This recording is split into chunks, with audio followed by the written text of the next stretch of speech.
Our second speaker is Antoinette B from Antoinette B from Spotsylvania, Virginia.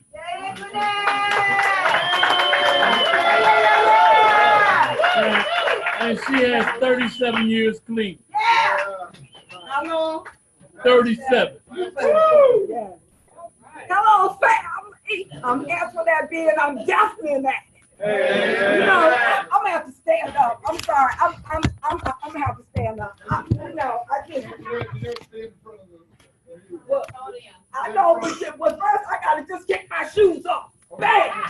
Kick my shoes off. Bam! Make myself at home. Okay. I'm Antoinette B, and I'm definitely in that. You know, I'm here to talk about back to the basics. This is a book that went from my kitchen table to over 139 different countries, and it's in 96 different dialects in South America. And this is a situation, but I want to talk a little bit about the traditions, because the traditions, they are the guidelines for our fellowship to keep us alive and well. Our common welfare must come first. You know, we must be able to not fight and kill and devour and fight each other. That is the very first thing for NA unity, for Narcotics Anonymous to be united. Now we can't, go around here, and for our group purpose, all of us is about carrying the message. For our group purpose, we don't have but one ultimate authority. And that's a loving, it says, and a caring God. Oh, gotta stay right here, I'm sorry. No, you're good. Maybe I'm understand and I can just do this. Yeah, I'm a little old lady. Yeah, 65 years young. Yeah. We gonna go on. That's another story. So when they talking about my group purpose, we got one group, we have one ultimate authority. And the ultimate authority, the loving, caring God, the basic text says, when two or more addicts come together and honestly share their experience, that's what creates the atmosphere of recovery. They say the atmosphere of recovery is our most valued asset. And the reason why the atmosphere of recovery is our most valued asset is because we ain't got no power, we ain't gonna have no juice. Right. Without the power of God, we do not recover. We don't do it. And they say it's only one requirement for membership. That is a desire. Now, who's going to be able to measure somebody's desire? You can't take somebody and put them out because you don't like them. We don't disfellowship people in Narcotics Anonymous. We don't do that. Now, this is a club that we can't put you out of. Any addict, that's right, is welcome into the rooms of Narcotics Anonymous. And they talk about autonomous. Each group is autonomous. The exception is when it's going to be matters that's going to affect other groups or in as a whole. Each group has the freedom to create the atmosphere of recovery that fits the personality of their group. Right. Don't come in my home group telling me we ain't doing stuff right. Don't use the time that we are trying to give a message of hope and the promise of freedom to get up here. If you got a problem with my home group, you ask us for a group conscience. And after the meeting, we will shut you down. That's right. That's right. So when I'm talking about the group, and here's the primary purpose, a lot of people don't understand. The primary purpose is to carry a message. I didn't get here because I was eating Frito chips or I was eating candy bars. I didn't come in. I was coming because I was doing dope. And so we got a message that an addict is an addict. And I know that if a dope fiend like me, because I I ain't never met nobody who used the way I use. And I'm BC. I'm before crack. All right. And I know that if I can get clean, any addict can stay clean. We can stop using dope, okay, using drugs, okay. We can lose the desire to use. And what I'm doing right now is I'm learning how to live. I'm learning how to live without the use of drugs. And this is what I'm saying. Our traditions, they're going to have to mean something. And when I'm sitting up here, we don't endorse finance or lending in their name to any related facility or outside enterprise. We don't do that. But the world, that's another story, a separate incorporation. We loan our name to them, but that's another story. A whole nother story.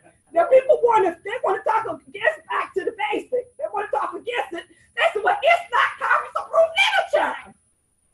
That's another fellowship. We're not Al-Anon. We ain't got no way in our traditions, our rules, or nothing where we take away people's constitutional rights for freedom of speech and freedom of press.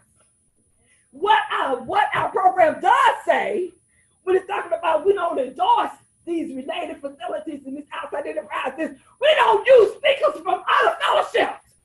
We ain't got nobody coming here, no AA, coming up in here, being no speaker in Narcotics Anonymous. It say we don't use their literature. We got our own literature. That's how this came about. We don't use their literature. When I got clean, we didn't have a basic text. They wrote the basic text, they had to get it, copyright, and then bam!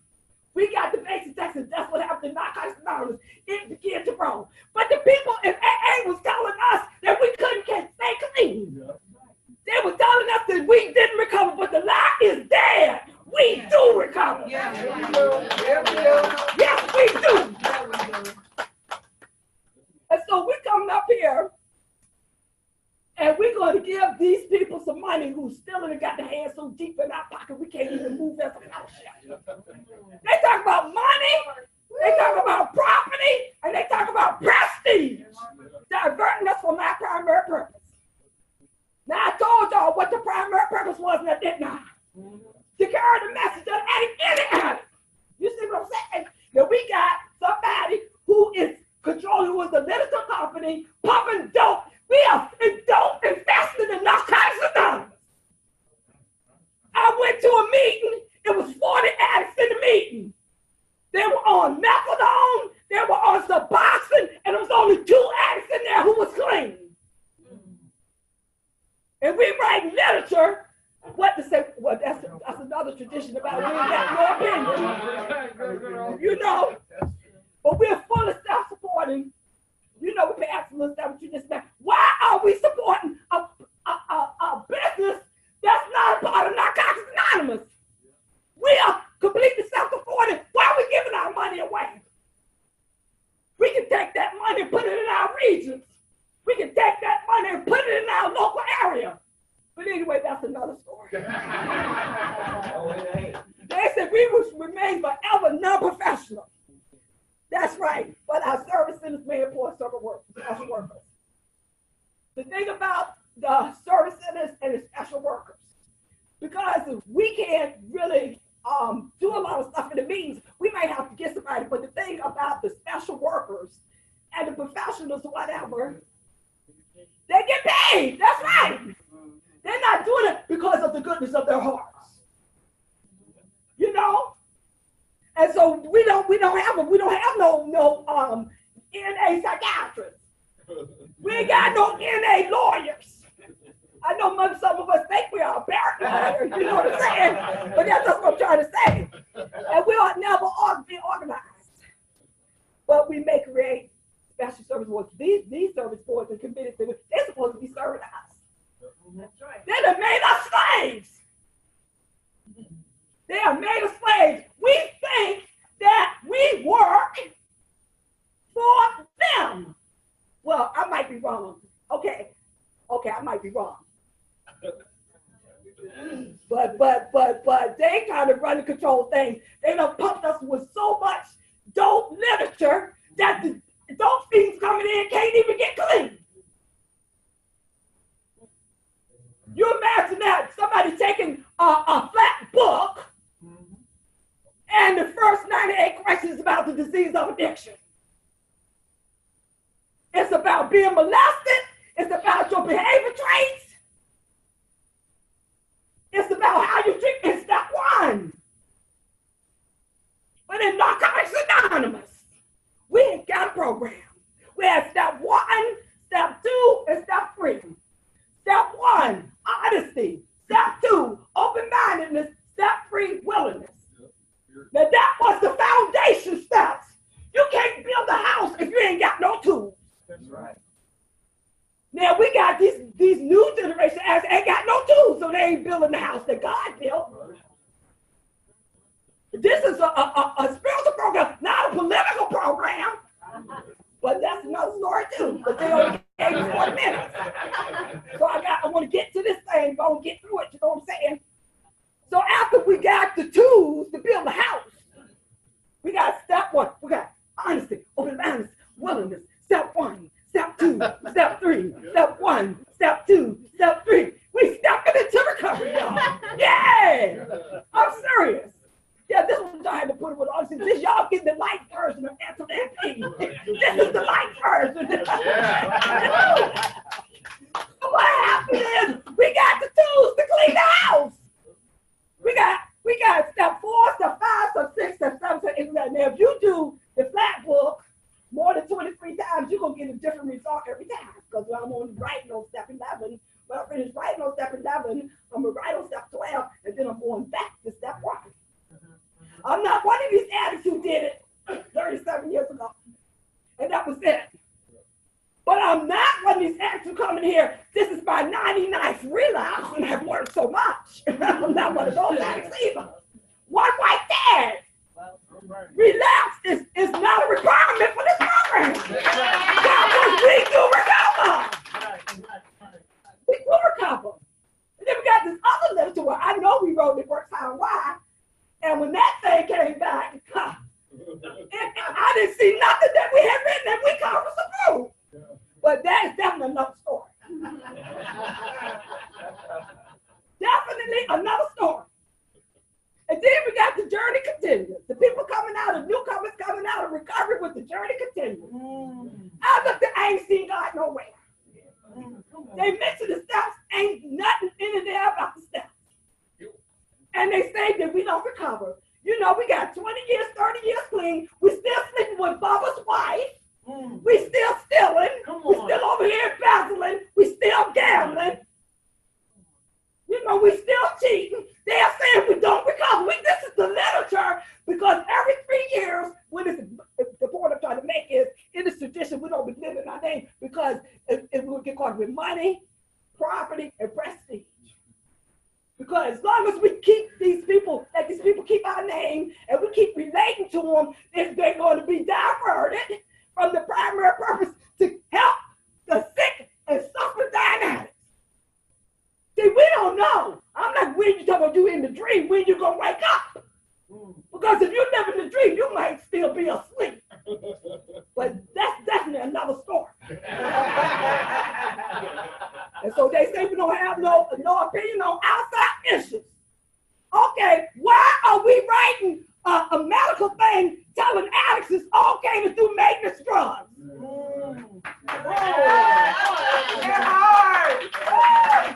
That is an outside issue. In Narcotics Anonymous, we have complete and total abstinence. They've been talking about we're going to vote and decide whether or not we're going to continue to have complete and total abstinence. Y'all better wake up.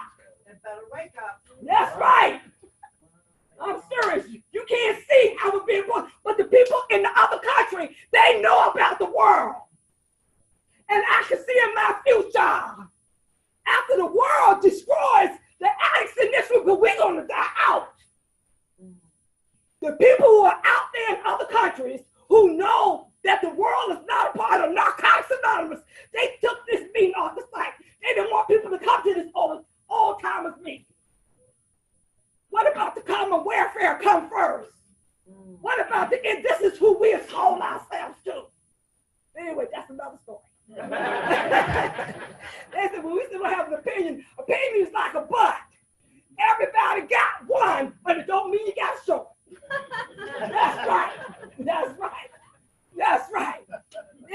so I'm just saying we ain't got no opinion.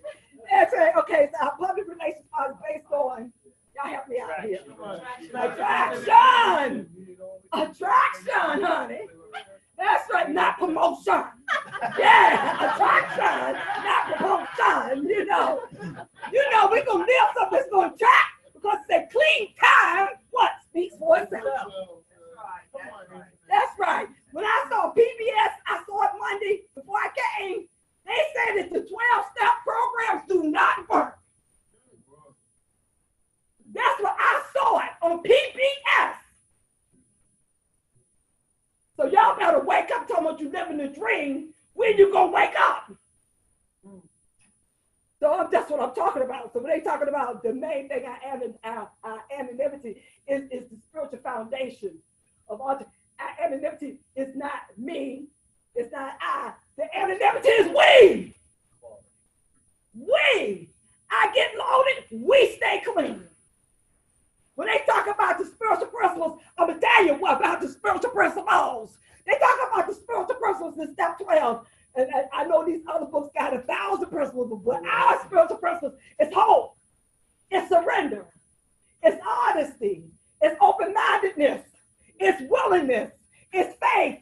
It's tolerance. It's patience. It's humility. It's unconditional love. It's charity caring. And what those spiritual principles do is they render character defects powerless. Yeah.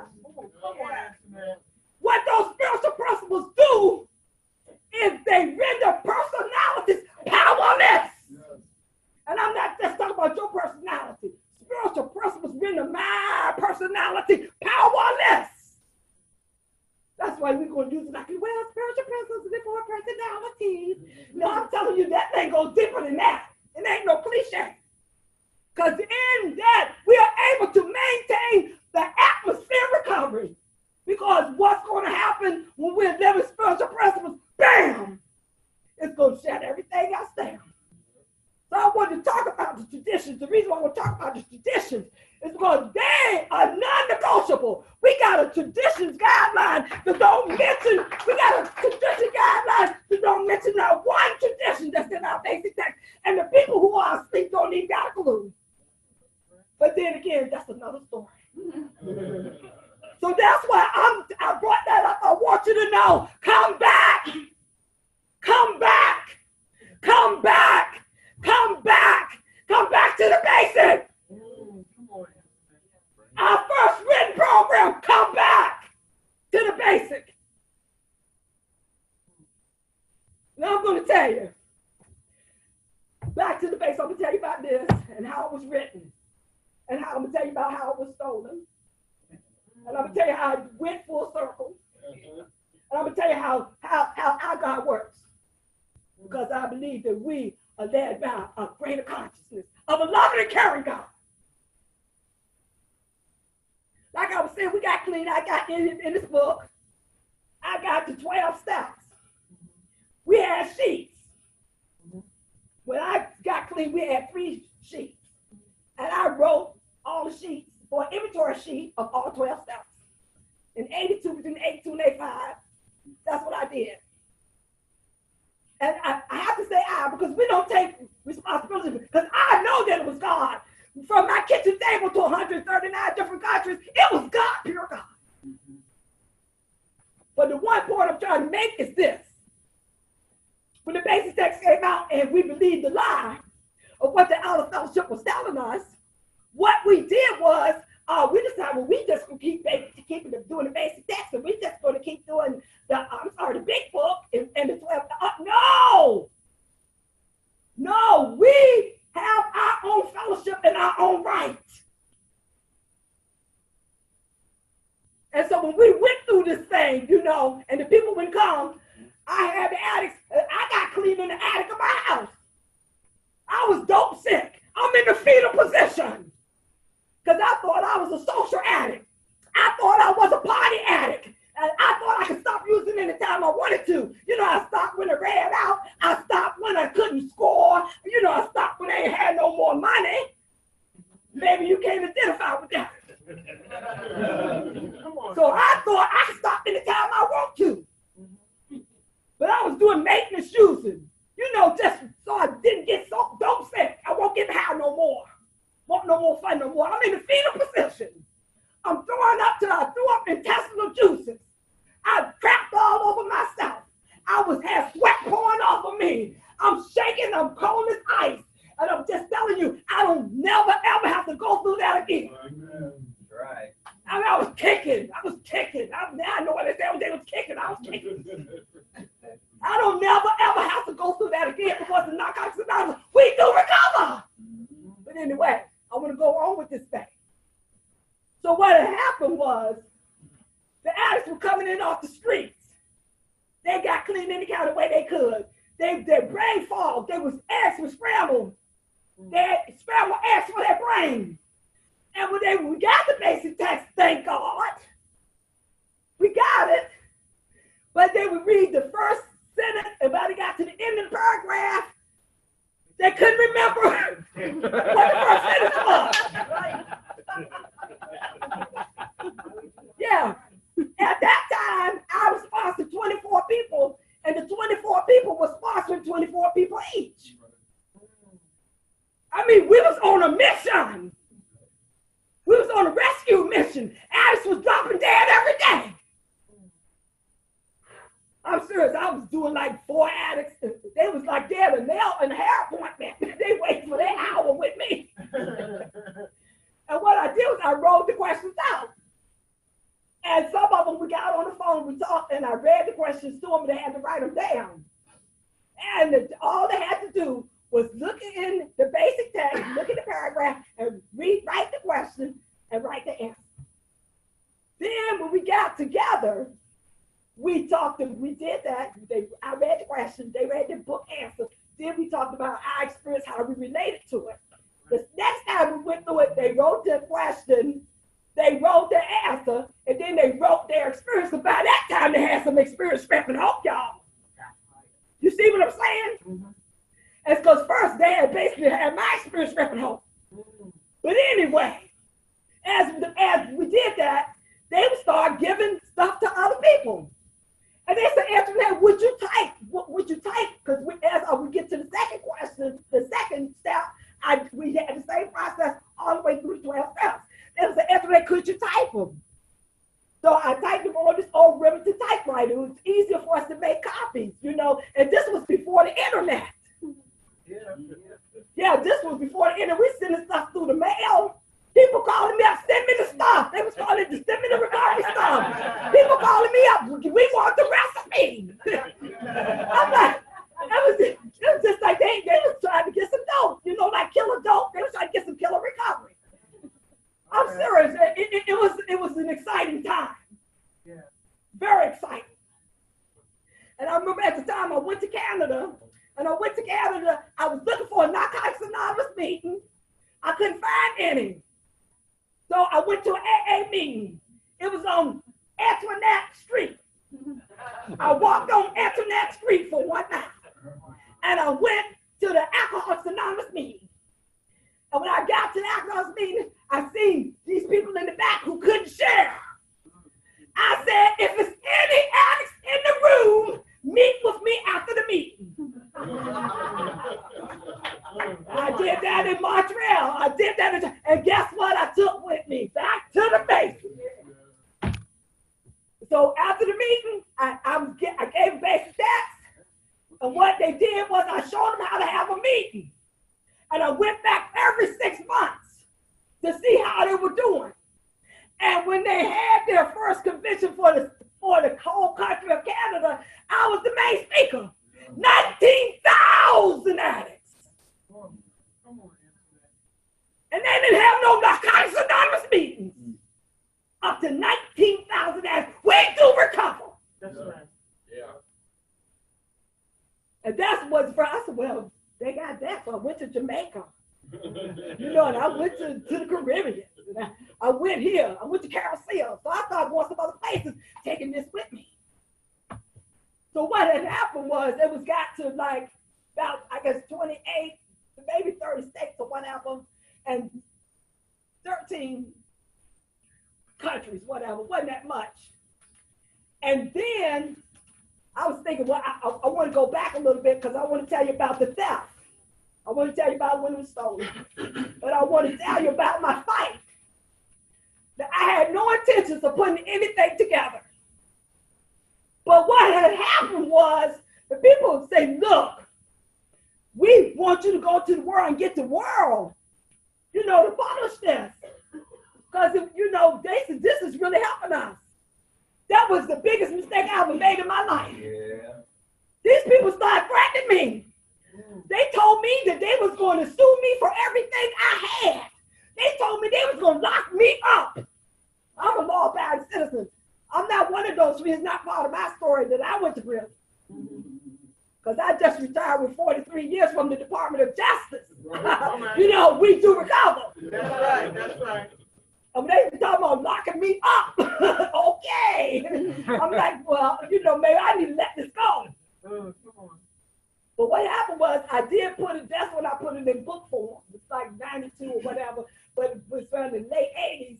They were sending me cease and desist letters. Oh, yeah. They were telling me to stop what I was doing. They had to, you get these letters you got to sign for.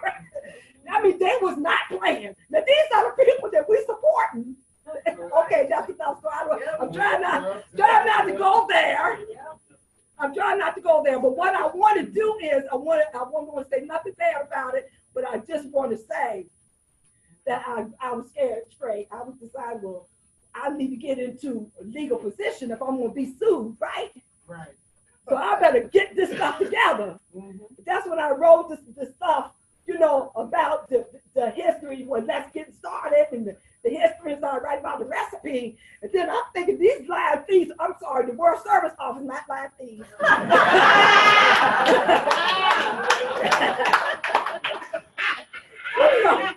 I'm sorry, trying to be spiritual here. I'm thinking that this book publishing company that is threatening me, they might take it, so I better get this thing copyright protected. Because we're addicts, we have got our own society, but we still are part of society. We still got human rights. Yes. So I can register this thing with the U.S. Library of Congress. That's right, I have stuff. I was writing poetry. I wrote poetry, so I was writing short stories. Then bam, back to the basics. And so they had people calling me and threatening me. And so this was before the internet. But when the internet came, the Lord here in heaven.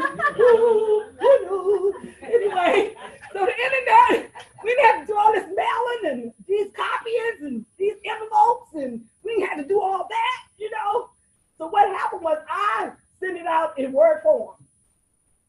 When I sent it out in Word form, that's at the point it was stolen. Now let me tell you, I know the angel who stole it. D-A-L-I-N-A. I'm not calling no name. But that was God. That was God. That was God. Because at that point that it was stolen, and who would think to put Greg P's name on something that somebody like me wrote? Greg is a powerful, awesome, loving person who changed my whole entire life. When they put his name on it, guess what? It went to 139 countries. Woo! That's right, the Lord power meant it for evil, but the higher power worked it for good. And that's what happened.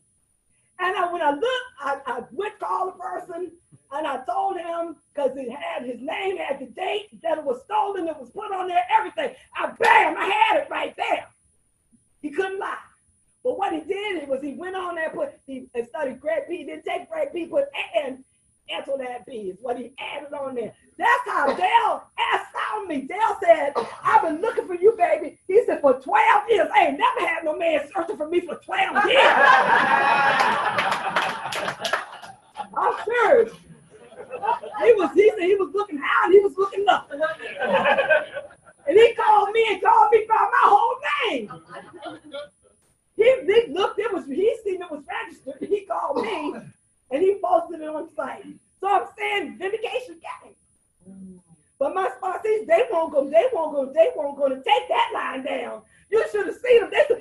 I said, look, just be still and let God be God. Because I do have a higher power and it ain't you. Yeah. And so as I worked these steps, I had to admit that I was powerless. That's right. I had to admit I was powerless. That I had lack of power. I couldn't hit that first one. I asked her, which one is it to get me high?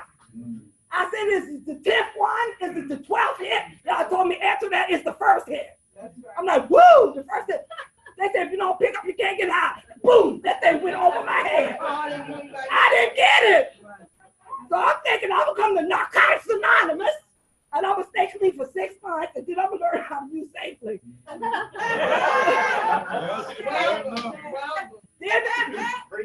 Then the basic text says that we can't use safely. I'm like, okay. But I have to admit that I was powerless. And you know, let me tell you something about the truth. The truth is the truth, whether you believe it or not. Right.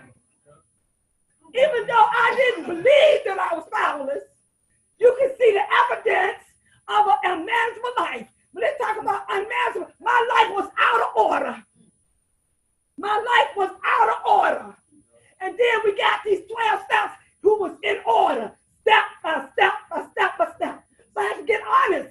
I had to admit, just like when you get to go into a movie, you got this ticket, and they stamp you and tear your ticket in half and admit you in. So when I made that admission, I was admitted into the path of recovery. I had to admit that I was powerless. I was powerless. And guess what? If I had to do it, you had to do it too. I had to come to believe at some point in step 2. I had to come to believe that a power greater than me could restore me to sanity. Could, didn't say it would, but said that it could. And when I kept coming, I ain't never been nowhere. They told me to keep coming back. I'm serious. My mama, I got in my mama's house, I got to fighting. They put me out and said, don't come back. I went to this church and they poured all over my suit, trying to cast out demons, told me to get out and don't come back. I'm serious.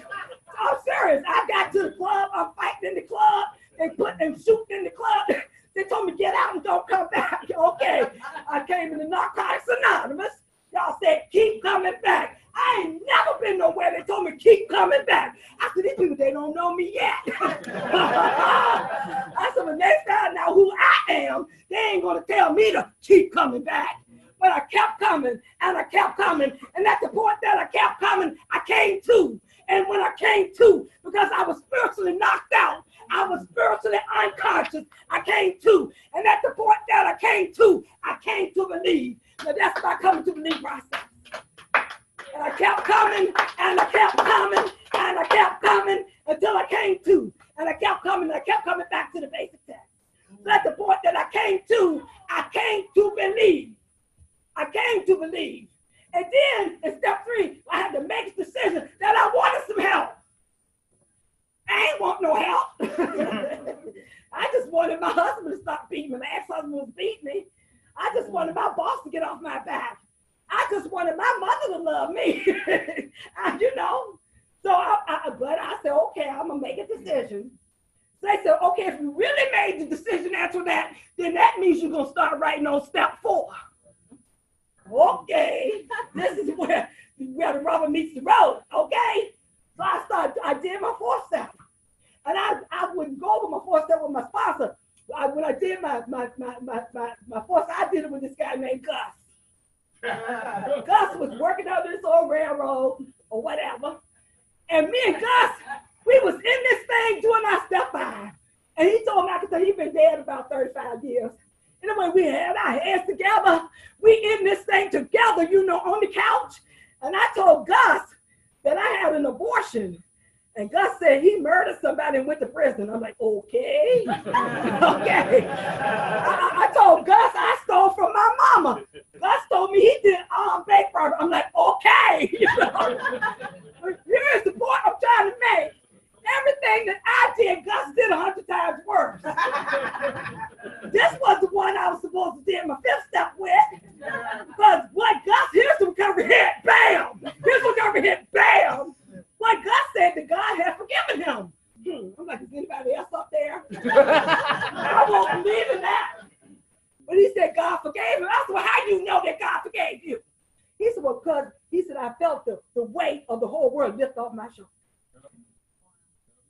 He said, when he finished doing that step, he felt the weight of the world lift off him. And I was saying, well, if God will forgive God, I know he'll forgive me. So that's how I was able, my fifth step, it set me free. Now in step 6, they talk about defects. Okay, we over here still doing, because what AA taught us, defects of character. But the basic text talks about our behavior. The basic text tells us what recovery is. Oh, I'm sorry. Recovery is an active change in our attitudes, our ideas, and our behaviors. That's right. And the reason why it's so important that we change our behavior, just remember, I was the last person I got loaded with. And if I don't change, if I stay the same person, I'll be the next person I get loaded with. And that's a hit right there. So I had to come in here, and I had in step 6, it's talking about we have to change our behavior, we have to change our actions. I have to come in here and take responsibility for my behavior. I had to stop the bad behavior. Mm-hmm. And when I tried, it didn't say I had to do it. I said, where'd they put that in there? It said God. I said, oh, it said become entirely ready. It said become entirely ready. I was ready, but I wasn't entirely ready. I was ready, when I was smoking 3.5 packs of cigarettes, I was ready, but I'm not entirely ready. But when I almost choked to death, I couldn't breathe. I was, okay, God, I'm ready. And it didn't say some of them, it said all of them. That's right. It said all the same of it said all of them. And people say, well, I'm not perfect. He said, I got 5 minutes. Okay, I'm not perfect. He said, I'm not perfect. And here's the thing. We are not trying to learn perfect behavior. We're trying to learn permanent behavior. And I don't have to be perfect because my God is perfect. And so what I have to do, I work step 6 and step 7 together. I become entirely ready and I'm the ass. And you know what we tell the newcomer? Call us and ask us for help what? Before you use, not after. So that's how I have to do step 6 and step 7. I have to ask God for help before I cuss you out. Come on, girl. I'm in the gym because I swim 2 miles every day. When I was younger, I used to run 5 miles and swim 2 miles. Takes me an hour and a half to swim 2 miles. That's how I do my meditation. But, I had strayed away to the weight room. And them guys, they was, they was, and I'm in there, that testosterone is wild high. And I looked across the room. And this other guy, he looked across the room. And our eyes matched, boom, like this. And I said, okay, am I entirely ready? Okay, I'm not really, a little bit ready. I had to ask God, help me to water walk too, because I didn't want to. Help me to water walk too. And I became ready to have God do it. And when I asked God, I said, help! I'm serious. I got out of there without a skin in my teeth. And that's another story. That's another story. But I don't want to come into Narcotics Anonymous. I don't want to be an NA whore. I don't want to be a sperm bank. I don't want to be a cow bucket. So boom, I gotta ask for help before anything gets wet. That's right. Not after. Okay, you see? So I can take responsibility for my behavior. I was blaming everybody for my behavior. I cussed you out because you did this. You killed my dog, I killed your cat. Everything I did, it was because of you. When people say, well, this is the way I am, and I'm not going to change, let me tell you something. That person does not want to change because that's the way they are, and they're not going to change. That's who I was. But at some point, when I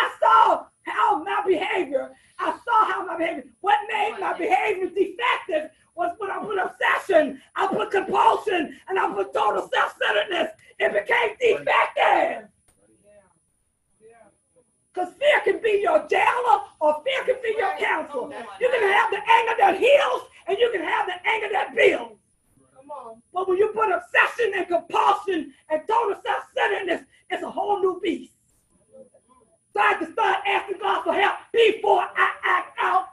And I'm saying the defects, they lay there dormant. Most of this is triggers. Some people can make you act like you got dope in you. I'm serious. Some people, you know. Now he said he wants me to stop. Do y'all want me to stop? Do y'all want me to stop?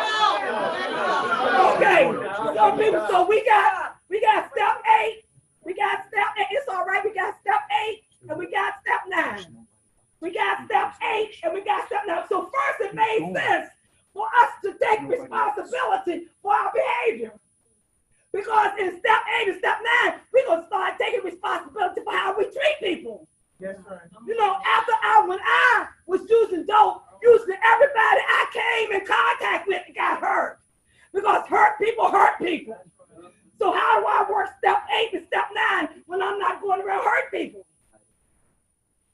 This is how I start taking responsibility. I'm talking self-responsibility. I start taking responsibility for how I'm treating people.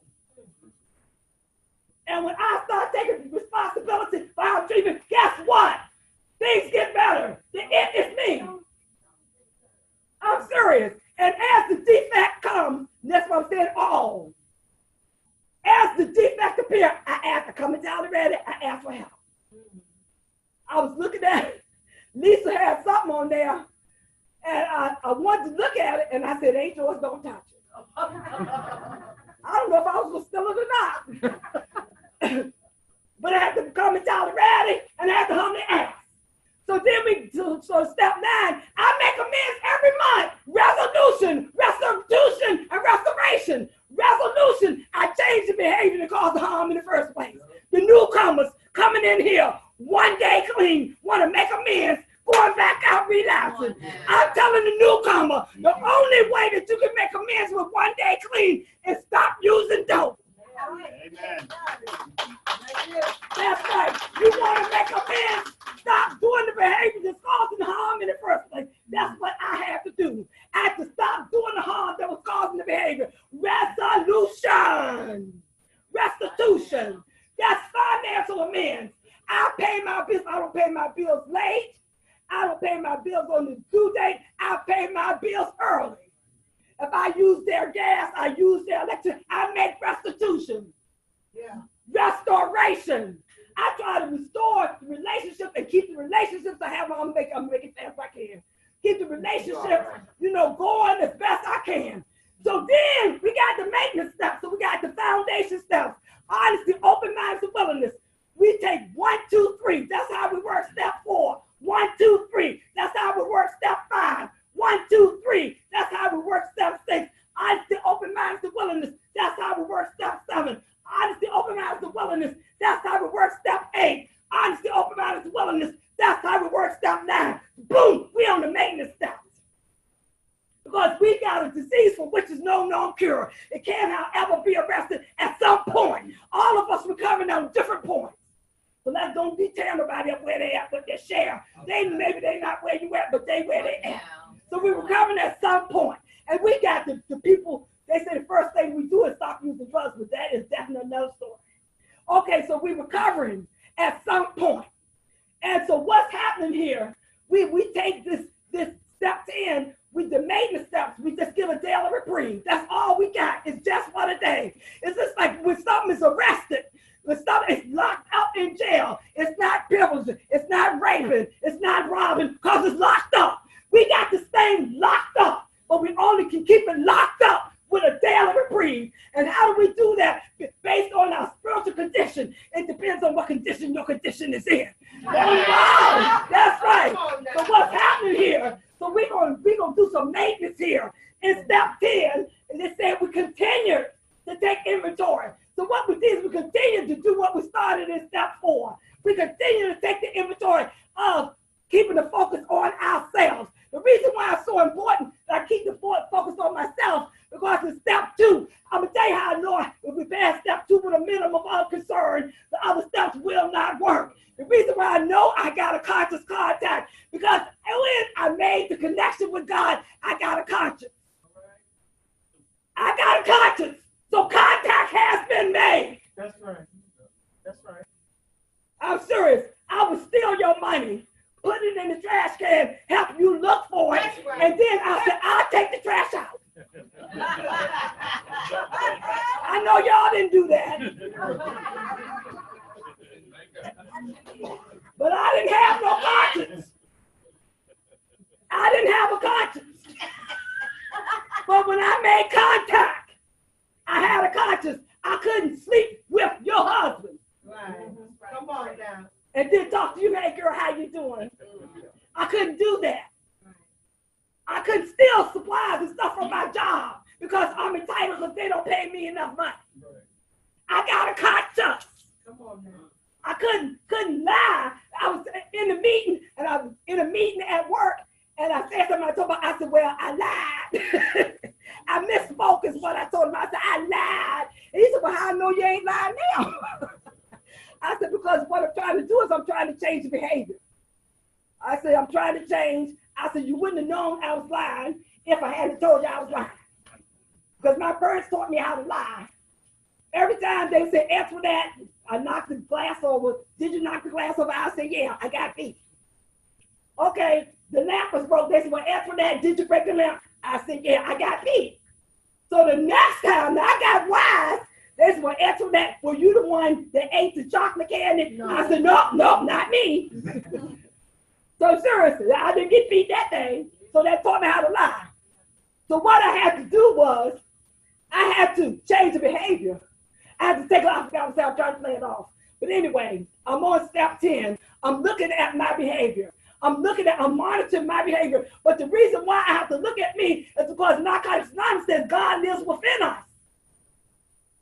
You know, by the time we get to step 11, we ain't talking about no higher power. You look at it for yourself. It said God. That's what it said when we're improving that relationship with God. God, as you understood him. So when we get to step 11 and we try, because we clean up, we're looking at ourselves, I'm focusing on my behavior, I'm focusing on how I'm treating people, is that right? I'm taking responsibility, doing the things that I need to be doing. So now I'm ready to get with my God. And the relationship is just like a man and a woman relationship. You know, a man and a wife, if they're not talking to each other, you ain't getting on tonight. That's it. But when she get up in the morning and she fix that breakfast, and you say, oh, baby, this is some good eggs, you're going to get some tonight. That's right. That's the way it is with God. Because I was using God for 911, 911. This is emergency, 911. In step 11, I'm using God for 411. I'm calling to get some information. Y'all be Googling that stuff now. But I'm trying to get some information. And so as a direct result of me working and living these steps, sit there with my sponsor, writing and working. And like I said, when I get to step 2, I'm going back to step 1. As a direct result, I had a spiritual awakening. I was a totally different person. I went to a human revolution. The other fellowship called it a psychic change. I kind of like that, you know, but that's what happened. And so then I could carry this message. This message. That any addict can stop using drugs. And now when I say carry this message, I'm not talking about going around quoting the basic text. I'm talking about living the basic text. And at that point, I could carry this message, and guess what? I could practice these principles in all my affairs. Thank y'all so much for letting me share. Thank you.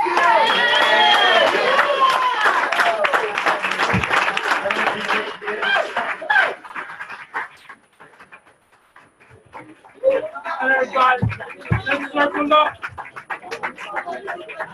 Circle up to close the meeting.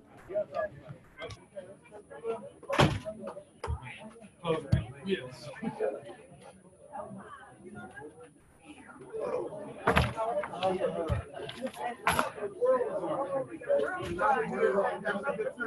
Yeah.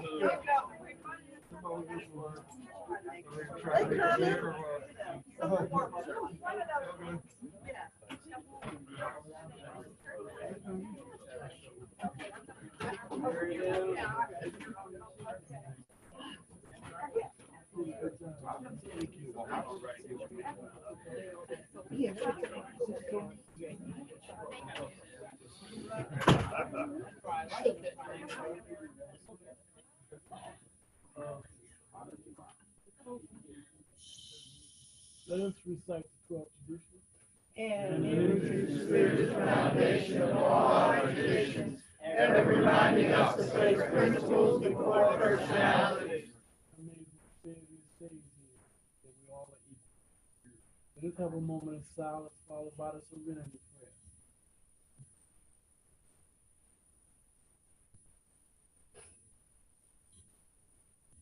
Serenity prayer.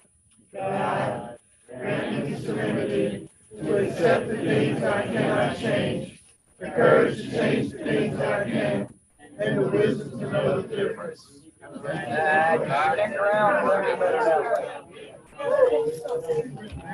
Excellent, Dad. I'm so proud of you.